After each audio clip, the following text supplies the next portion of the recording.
Hello, this is Black Country Blokes chewing the fat.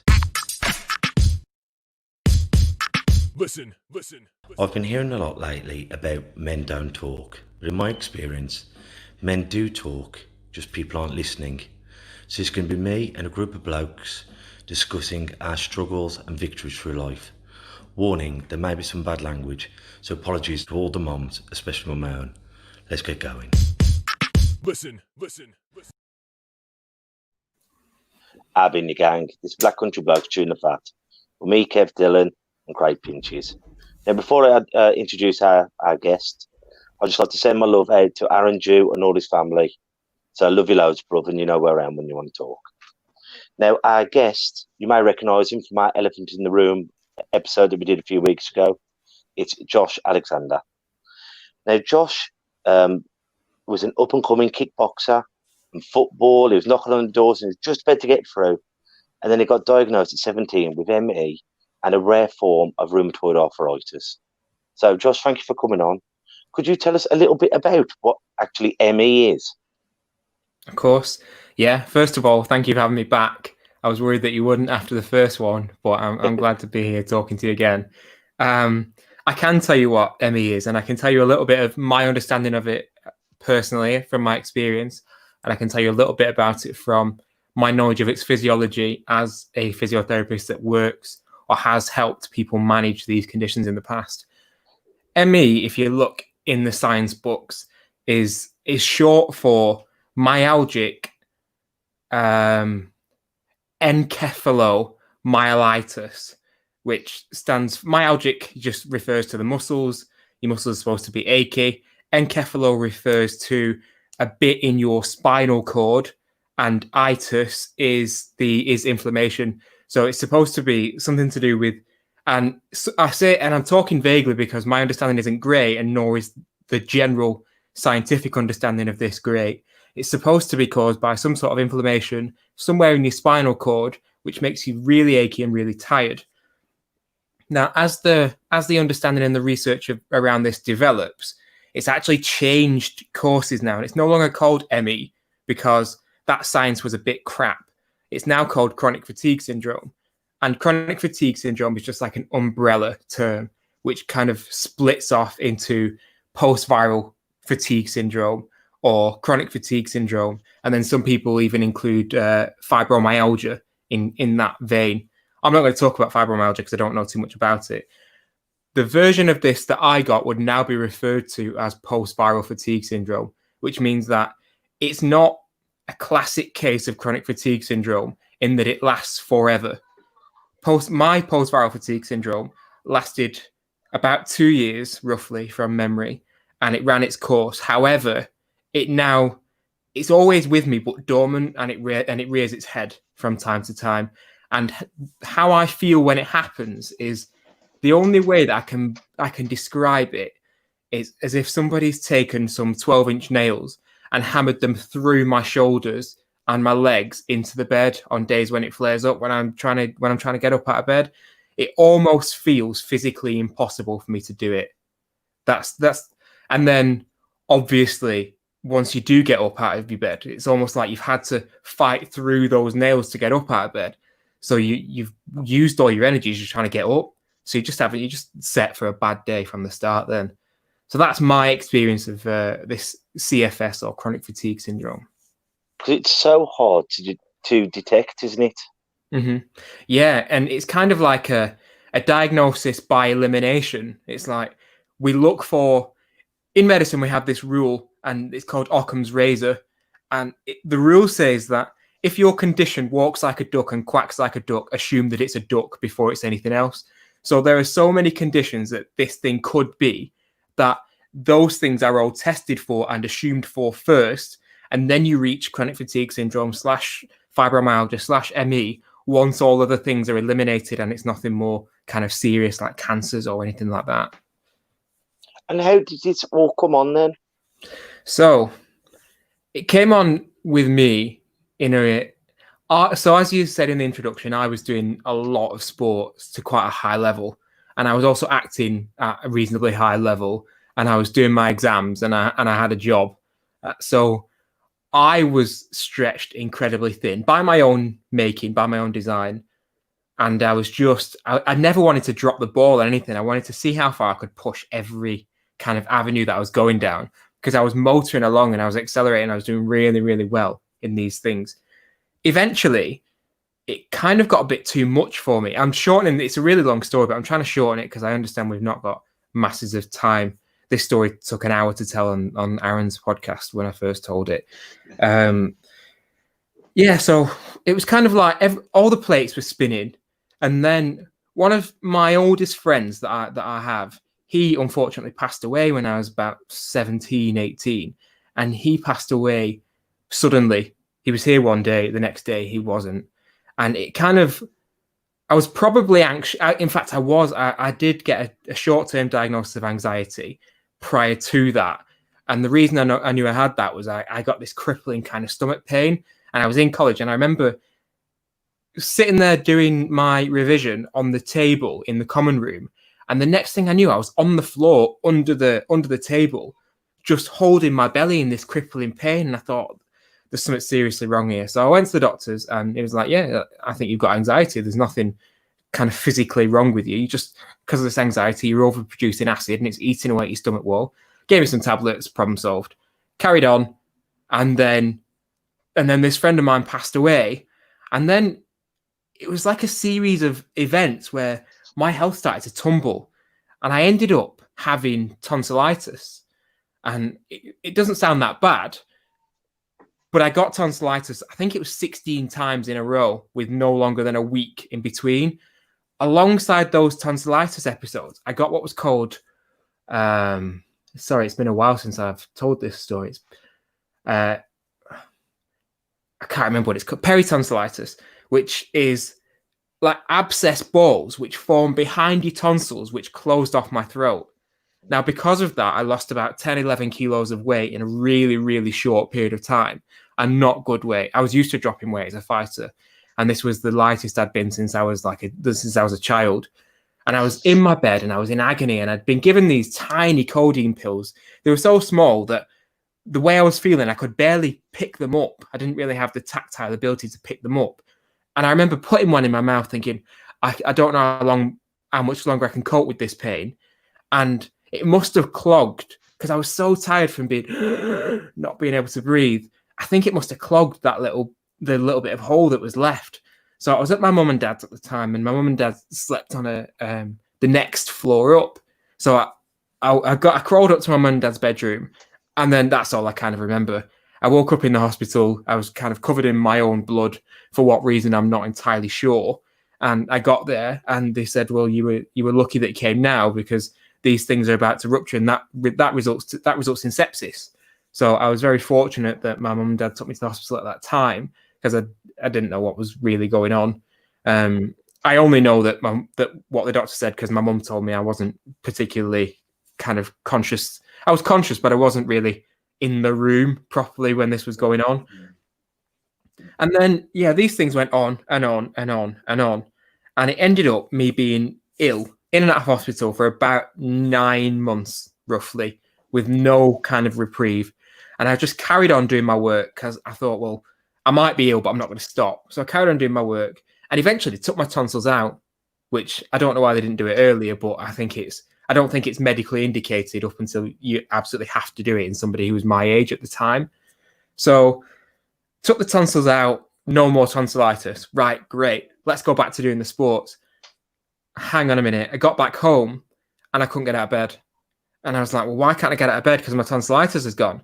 And this inability to get out of bed went on for another 12 months, where it was so bad that if I wanted to go from my bed, I had to get my stepdad to take me down the stairs and put me on the sofa, because for a long time, I didn't really have the strength to do it by myself. Or if I did do it, then that was all of my strength gone for the rest of the day and maybe even the next day. Eventually, my whole life was on the sofa or in bed, and my mum would have to bring me food, or whoever was in the house, one of my sisters would have to bring me some food. And I could make it to the toilet most of the time. I never wet myself or anything like that, thankfully, because that wouldn't have been nice for somebody to clean up. But yeah. Then it kind of started to subside because I was always of the mindset that I'm never going to stop trying. I'm never going to stop trying. So every day I'd try, push myself a bit further, which now I've managed people with this condition. I understand that's not the best way to go about it. You try and stay at a consistent level instead of trying to go up because then you come down. But I was always that's the fighter in you, though, isn't it? You don't understand the canvas. I You want think to get so, to your yeah. knee. Yeah, 100%. And that was exactly the thought process that was going through my head every day. It was like, right, if I can kneel up now, then I can stand up. And if I can stand up, then I can walk. And if I can walk, then I can walk a bit further. And it eventually did work that way. And I don't know if I kind of forced myself out of this condition or if it naturally ran its course. But either way, I just know that I was fighting and struggling every day because I wasn't prepared to just lie there if I could do anything about it. So yeah, it went away to a point where I thought, yeah, I could probably go back to doing some sports now. So I went back to football. I rang my coach up and was like, right, I think I'm better now. I know it's like 18 months down the line or whatever. Can I come back and say, yeah, fine, come down to training. So I went down to training, started jogging, was as unfit as I thought it would be. But me being me thought, yeah, I'm not going to stop. All of a sudden, I came out of training and my knee had swollen up to probably triple the size that it should have been. And I thought, well, what's going on here? Because I haven't done anything. I was just jogging around and got the ball passed to me a couple of times, nothing serious. So that was another 9 months of investigations as to why. I had a couple of surgeries on it. Yeah, that should be fixed. Never worked. Drain the fluid off. Yeah, you should be fine for 6 months now. I'd leave the surgery where they took the fluid off and it would immediately come back. And eventually they sent it off for all sorts of tests and nothing came back. So eventually they gave me a course of steroids, not like the anabolic steroids that get you big and strong and, well, just give you more energy to do that. It was a course of anti-inflammatory steroids, and that settled my knee, or started to settle my knee down to the point where it felt like I could use it as a normal knee again. So they sent me to rheumatology. Rheumatology is the bit where they deal with your immune system affecting your body or any sort of arthritis or anything like that. And then they put me on a course of medication called methotrexate, which is a medication that is in the cancer medications family. What's the word I'm thinking of? In the chemotherapy family. And that started to make a bit of a difference. So that's how they eventually started to diagnose this condition, this rheumatoid arthritis. But all of my blood tests were negative for years, and they still are. And so they never had any idea as to what was going on. It was diagnosis by treatment. And then as I got older, the symptoms started to develop further and further and further into all the different symptoms that I have now. And then they were like, oh, yeah, that's what you've got. Sorry, so I know that was a bit of a long-winded story. But No, it's brilliant. You spoke so elegantly and explained. I like how you explained the different wards. Because my dad, he's got a rheumatoid arthritis in his hands and his feet, and now the tips of his fingers will swell up. But you've not only just got it there, you've got it in, well, where have you got it? Tell everyone. Okay, so mine is what's called an axial spondyloarthropathy, and that's because in medicine we like to use words that are so big nobody else understands them, so we can sound really clever. That's the only reason I can think that we give them these words.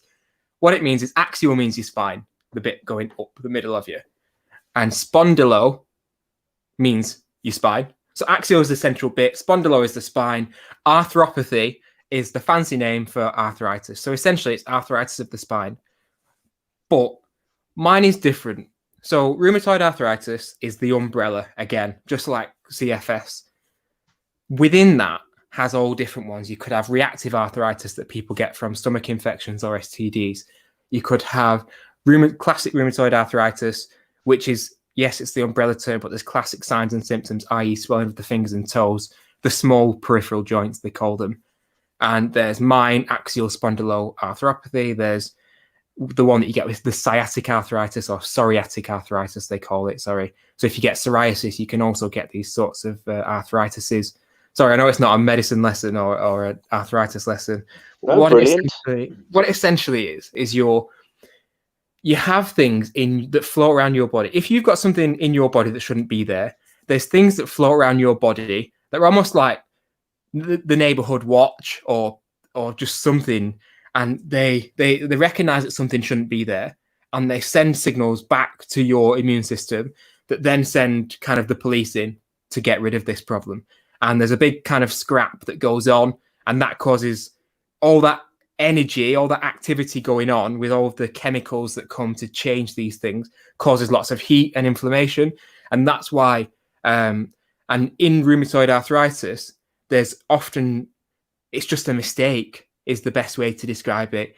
Your body thinks there's something going on at these joints when it isn't. So what it starts to do is it starts sending this big brutal force to attack what is essentially healthy joints. So you get all this inflammatory response, which is usually helpful.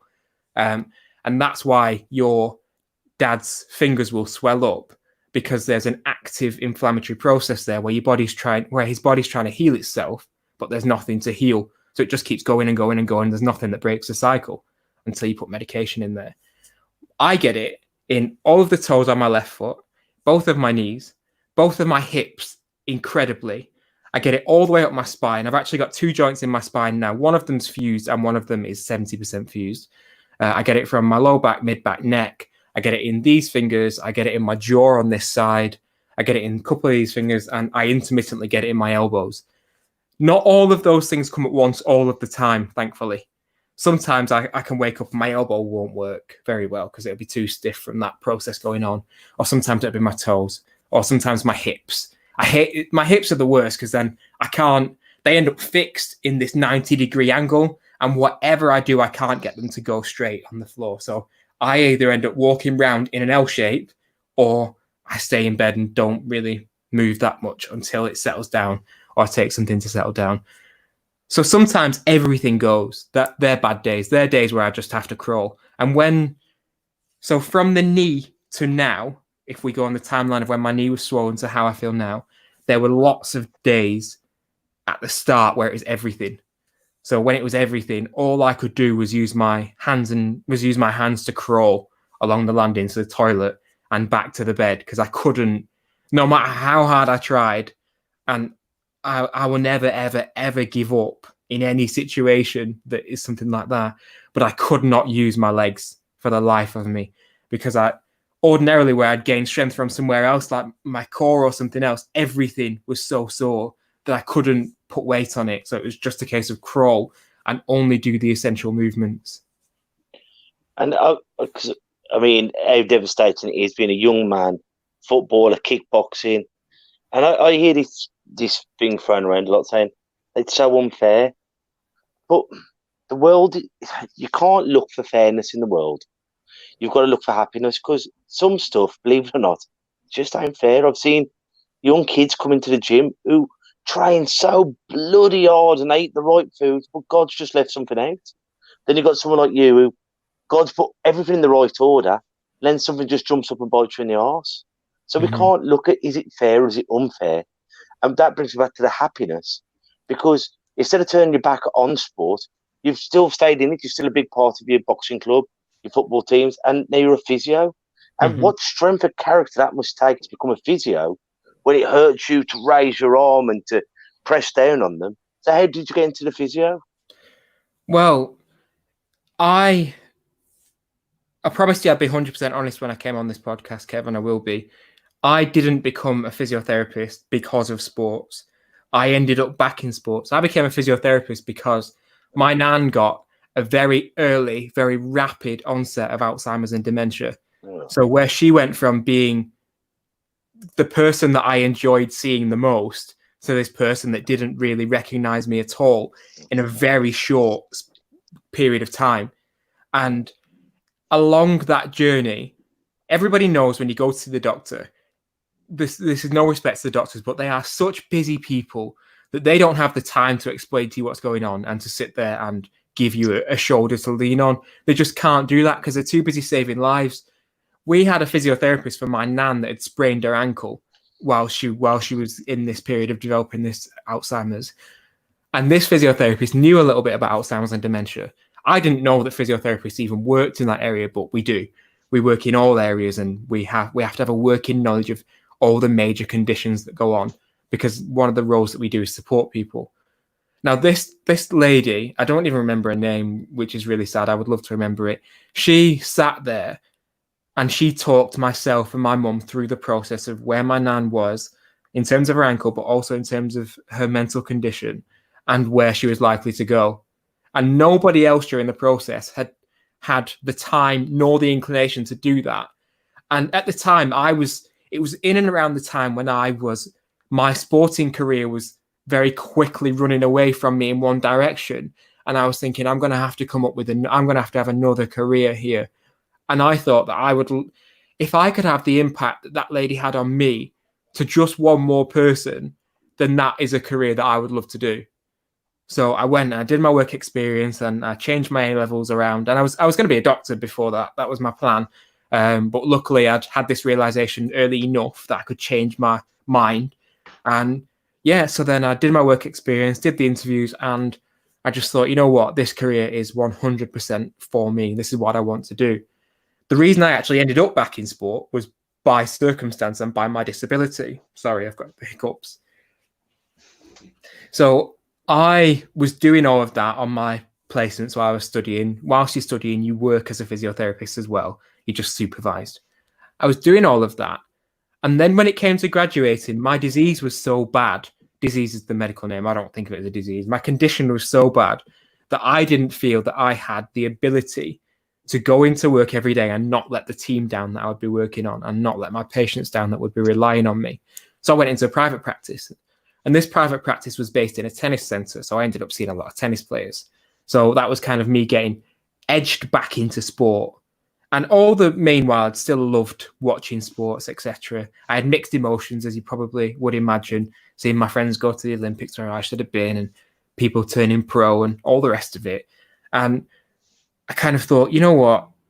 I still get to make a difference here to these people. It's not the difference that I thought I'd be making, but it's still, if somebody's career is to be a tennis player, they can't play because they're injured, I can give them that career back.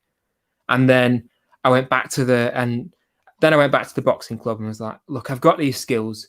I know that professional boxers don't make that much money, despite only the top ones make that much money, as we know.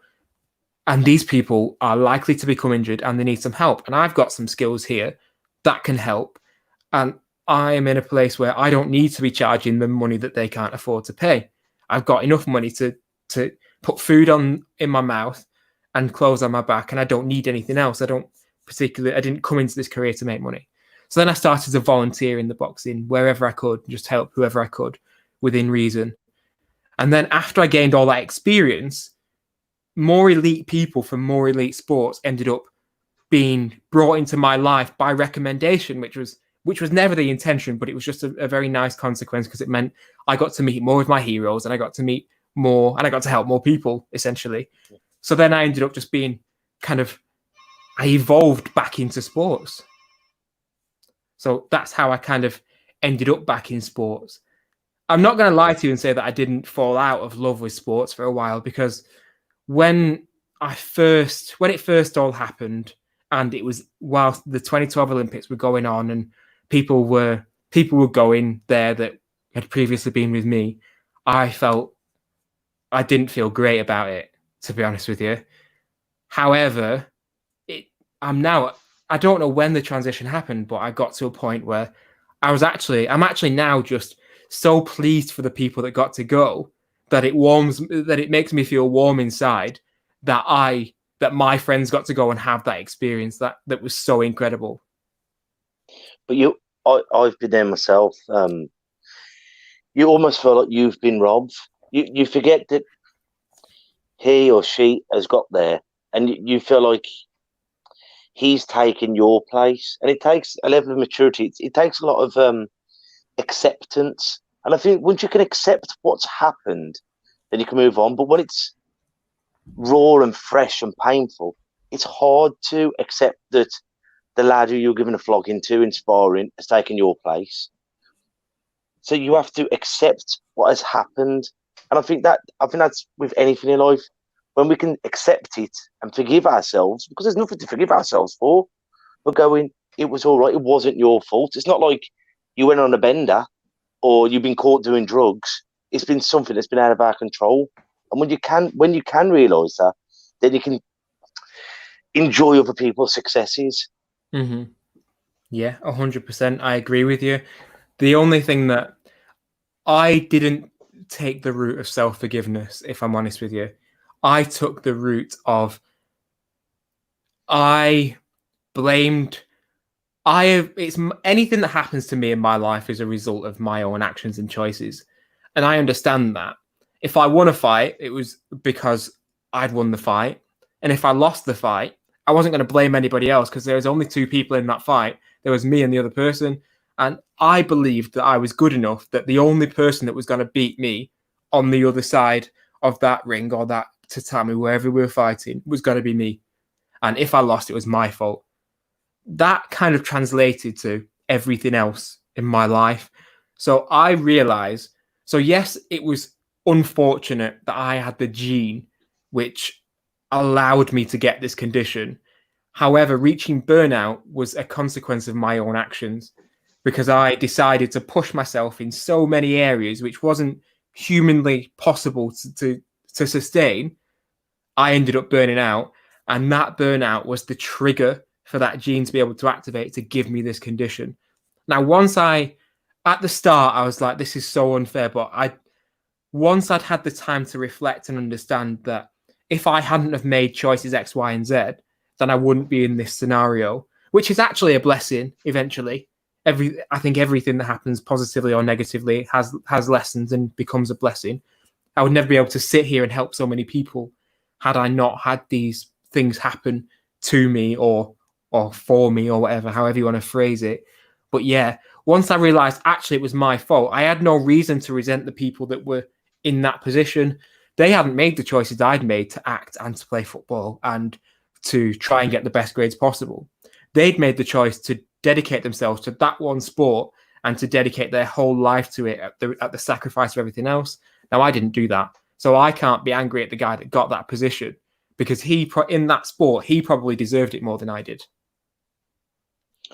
But coming back to something you said earlier about that nurse who went to see your nan on a twisted ankle, I'm a firm believer in certain people, even if it's only for a brief meeting, coming to life just at the right moment, just to give you that gentle push to send you in the right direction. Yes, 100%. That's something that my mum raised me on, that everything happens to you with perfect timing.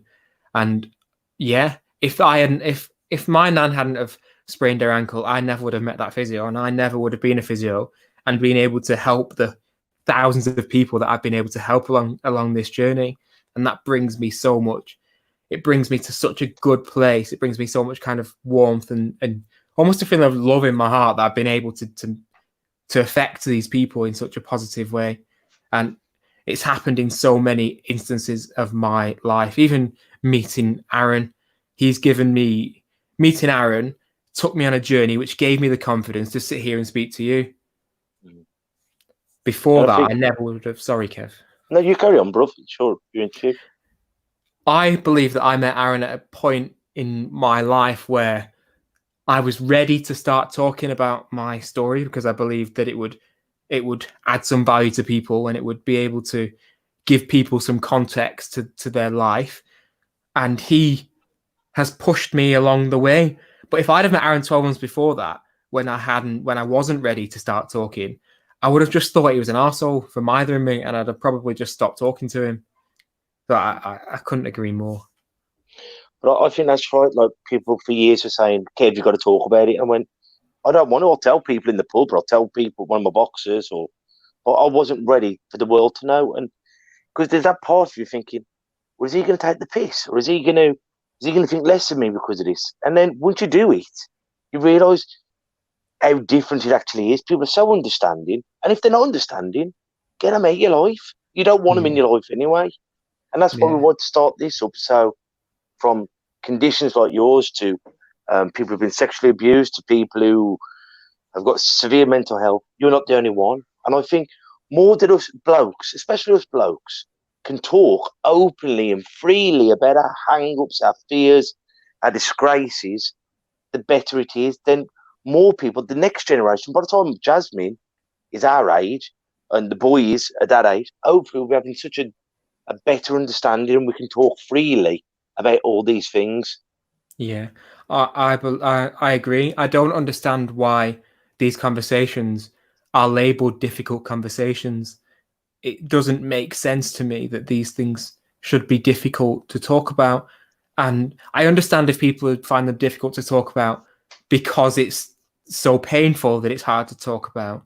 But it's 100% not right that we don't have these conversations for fear of being ridiculed. And that is a big problem.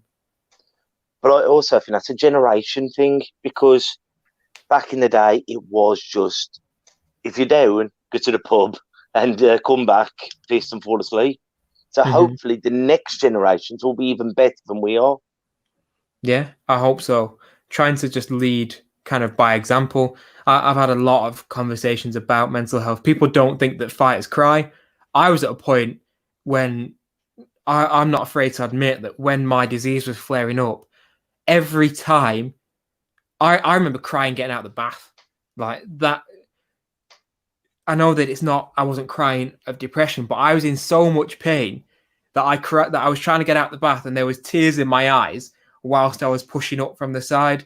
And I went and I thought, this is something that people should see, that people like me that have been all around the world fighting all kinds of people, they still cry too. So it's kind of okay. So what I did was I went to the mirror in the bathroom, took a picture of my face with the tears streaming down my eyes and was like, look, like I'm crying. This happens. It's okay. It's not a problem that we cry. And like all of you people that are seeing me know my history, know the things I've done, know the people I've fought, and know how determined I am and how strong I am as a person. But yeah, I cry. So why can't we all have this conversation? And that was the first time I ever kind of led by doing.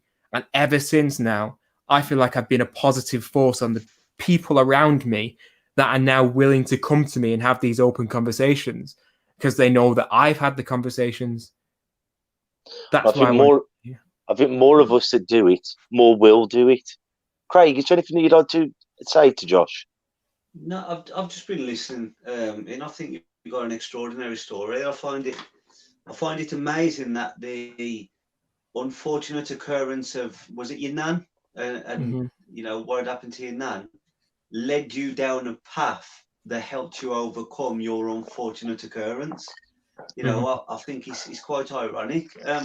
Is it a genetic thing of you going back to your condition, or are you like the first one of your family to suffer all this been going on with you? Yeah, good question, Craig. So it's a bit more science. It's what's called, it is genetics. Some people consider it to be epigenetics. So there's a gene or the coding for a gene called HLA-B27. Now, I can't remember the figures off the top of my head, but I think it's about 30% of males will have this gene, or people will have this gene. To have the gene isn't a problem. There has to be something they don't understand properly, but the current thinking, or at least last time I read it, which was a while ago, is the current thinking is that something has to happen in your life that is a significant trauma enough to express this gene as a problem. So nobody can have my type of arthritis without having the gene. Not everybody has the gene, but if I'm right on the statistics, which I'm probably not, so don't hang your hat on them, one of us three is likely to have it. But if I'd have never have had the stress or the trauma of being so ill and having the deaths around me and all the mental health issues that came with it, I might never have expressed that gene and would have gone to my grave later down the line not knowing about it. Does that make sense? Yeah, that's crazy to think that, like you say, it's like a two-step thing. Whereas if you're born with the gene, then you've still got to have a trigger to trigger the symptoms and what happened. I mean, there's no cure for it anyway, is there? There's nothing you can do. Everything's reactive from here on out, isn't it? Exactly, yeah. Well, it's a combination of reactive and proactive. So it's reactive to things that have happened, but it's proactive to, now I'm in the position to understand where this disease will take me. So having that first understanding of where the disease will take me allows me to be proactive in doing the things that I need to do now to limit the effects. It would be unreasonable of me to say that I want to stop it, because at the moment there is no cure that stops it. Now, if I can limit it to the point where it doesn't ruin my life forever, then I'll be happy with that. And I've had to learn to be happy with that. That's my lot in life. There's still a lot I can do. Don't get me wrong. Being a physio has given me understanding. It's not given me the ability to treat myself or manage my symptoms any better, but it's given me the understanding to make informed decisions, which I'm very blessed to have that knowledge. The nightmare bit is when I go to see my patients and I'm on crutches and can't walk myself or can't move, or they ask me to do something. I'm like, look, I'm really sorry. I just cannot, at this moment in time, I physically cannot do that. Come back next week and I might be able to do it for you.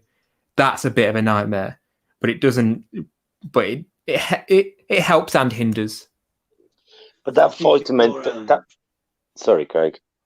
No, it's okay. I was just going to say quickly, I think you're like testament to the will and power of somebody if they choose to embed it in themselves. And I'll say accept it to a certain degree, accept your path, and it is what it is, and what's happening is what's happening. I think someone like yourself is perfect testament to, with enough willpower and enough acceptance of your life and the path you're on, anything's achievable, isn't it? Yeah, thank you. I do believe that is, and trying to self-analyze, I believe that's come from three places. One, my mum never had a great life growing up, and she's never given up. She is, I believe my work ethic came from my mum. She is a person that will work 20 hours a day, 7 days a week, and never stop. She still does that to this. She's slowing down now, but she still does that almost to this day. The ability to never give up, I believe, came from my stepdad. Now, I called him my dad earlier on because he is my dad, but officially he is my stepdad. And he took me to all of the sports and all of the drama and all of the things that I did growing up that I was able to excel at. Now, he never, ever, ever lambasted me for losing. I did that to myself. He never congratulated me for winning. The only thing that he would find, he'd congratulate me for winning, but he's like, yeah, you won, which is, I was never bothered about winning anyway, which seems a bit weird, but I just didn't care about winning. He would only ever make it completely unacceptable to lose as a result of not giving everything that you've got. So I would compete at sports over 11 times a week at times, playing football games for school and my teams that I play for, and competing at the weekends in going around the country, fighting at different places. And there'd be open knockout tournaments where you could fight 12 times in a day. So that message would be compounded up to 20 times a week, every single week growing up, that everything is acceptable as long as you know, or I know, that you have given everything that you can possibly give.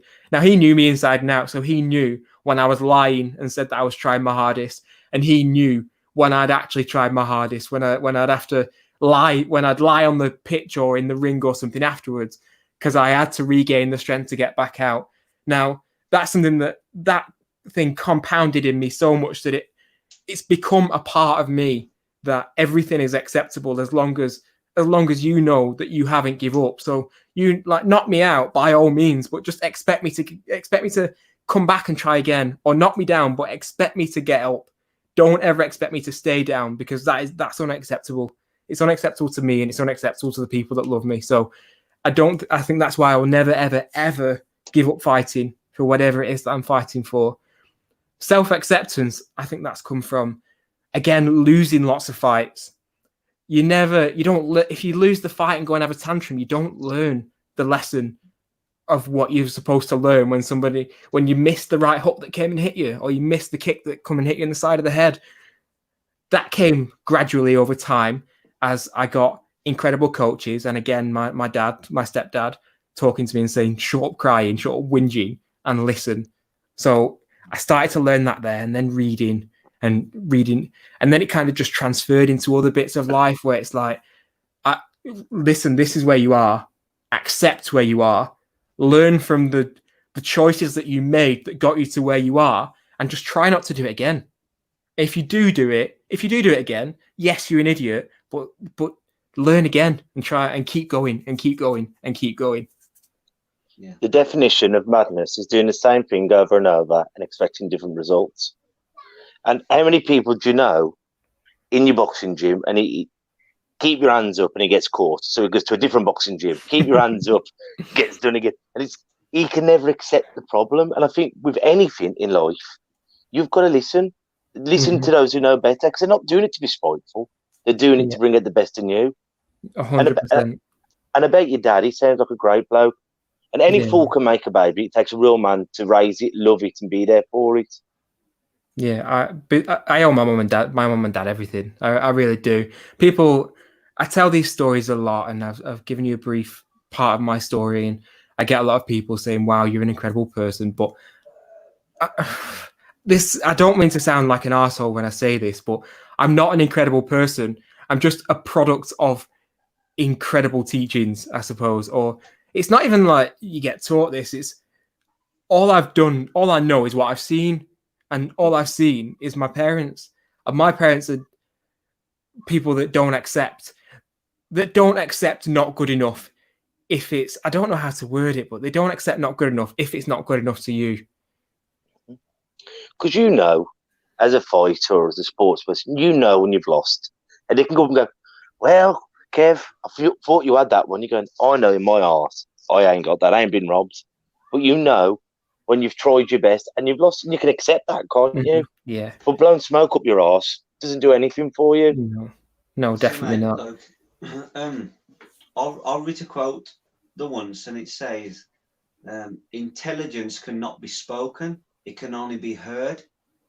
And I believe that that's kind of what you're getting at there. So the way I see it is you're a product of great teachings, but credit to yourself, because they can speak that till they're blue in the face, maybe even to me, and it would fall on deaf ears, but the fact that you heard the intelligence and the lessons that they were teaching, I think that you sort of represent that quote perfectly. Thank you. And I try to, and as well, I try to surround myself with great people all the time now. And I've been, it's not just my mum and my dad. I've been with some incredible coaches as well along the way. And incredible coach to me is, like Kev said, somebody, like you said, Craig, somebody who can give you the tools that you need, but somebody who isn't going to blow smoke up your ass. Now, the incredible coaches I've had are the ones that have no qualms in telling me how shit I was, if I was shit compared to the standards that they're used to me upholding or that they expect for me to uphold. And as well, the ones that know you enough to know that sometimes you just lose because somebody's better than you. And actually, that's okay. When they do beat you, and they am just better than you, and they am out there, aren't they? Some people are just naturally better than you. But you can walk away with that. But when you're going, I watched him box the other week, and I can't believe I've give that away. He's not good enough to bloody wash out my gum shield. But I give it away. They're the ones that are a pisser. That goes back to what you said about, and everything's acceptable, losing's acceptable, apart from not giving it your all. And, it's like when Ali fought Foreman.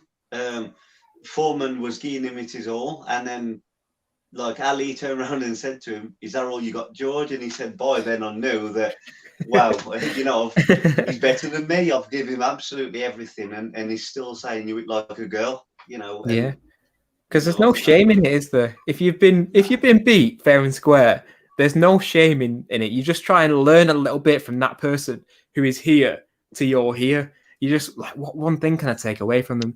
And I'm not the greatest. I'm not a great boxer. I was a good kickboxer. I think I won a lot by very fortunate draws in the World Championships, and probably force of will, a lot of it. And a lot of it was being underestimated. I think those three things got me to the high level that I achieved. Now, I'm never going to be a high level boxer because my condition, and I might never have been before, but now I'm at a place where I get humbled regularly in boxing. I really do, because there's so many people that are better than me. And it's nice. I think I'm fortunate that I've come from a fighting background enough that I can just respect being kind of clipped around and being beaten, and just be like, yeah, fair enough. That was a good performance. You were better than me. Well done. Like that was just good to see. Whereas, go on. I think in martial arts, boxing, isn't it funny you can have that? What you said then, you have a bit of a clip, and it's the only games I know of go, Josh, do you remember 20 years ago when you lamped me? Oh, it was great, wasn't it? You bossed my Yeah. nose and it was all around by my ears. But it is funny in what some people who aren't from martial arts, boxing, X, Y, and Z, they'll never understand that because they just see two people beating each other up, but it's controlled aggression. And the love that comes out of those dojos, gyms, is a bigger family than they've ever had. Yeah, 100%. And you can see why it's the perfect outlet for people that may have otherwise gone down a path less favorable or less legal, because it gives a lot of these people that go down these paths are people that aren't products of loving environments, and they've got this aggression where they've been treated badly for so long, and now they've got a controlled place to put this aggression. They've got something that is engaging to them where school isn't. They've got people that understand them, and more importantly, they've got people that love them. In any boxing gym I've been to, whether I've been welcomed to it or not, it's undeniable that there is just love there between everybody that goes there regularly, everybody that fights each other, everybody wants to help you. And the people that don't fit that narrative of we want to be better, the people that come in and go, oh, I'm not a boxer, I'm a street fighter, or people that come in with an ego that get sparring, they get humbled and they learn and become like everybody else, or they just leave. They don't stay there long enough to be toxic. And that's why it's such a beautiful place to be, I think, because the level, life isn't a level playing field. We have to accept that. We can fantasize that it is, and that life's a meritocracy and you just work harder and you get better things. The boxing fields and martial arts they're a level playing field. If you go in there and you're respectful to people, you smile at people, and you're willing to give it your everything and listen to the people that are better than you, everybody in there is going to love you. That's all I believe that they ask of you. Well, Josh, it's been brilliant having you on. I'm going to advertise next week's guest. While I'm advertising, just have a think about a quote that's got you through life. So next Tuesday, going at the same time, 6 p.m, we're going to have my dad on, Bob Dylan again. Now, we had him on the other week, but we had technical difficulties, so we're going to be talking to him about how difficult it was when I was diagnosed with meningitis, losing my eyes, and his anxiety and all the things that he's overcome. Because those who know Dad, this big, loud-of-a-life character, but he's someone who's also suffered with anxiety and depression and losing his mom and his dad having Parkinson's. So tune in next week. If you know Dad, it'll be a bloody long one. So, Josh, over to you, bruv. Any quotes and sayings that have helped you get through this? It's not very wise. It's not very profound, but it's the voice in my head from 14-year-old me walking off the football pitch, throwing a tantrum, and my dad being stood there going, you best get your ass back on that field and try bloody harder. And that every time I stop or I want to stop, that's what kind of comes back into my head, that you best get your ass back on that field and try harder.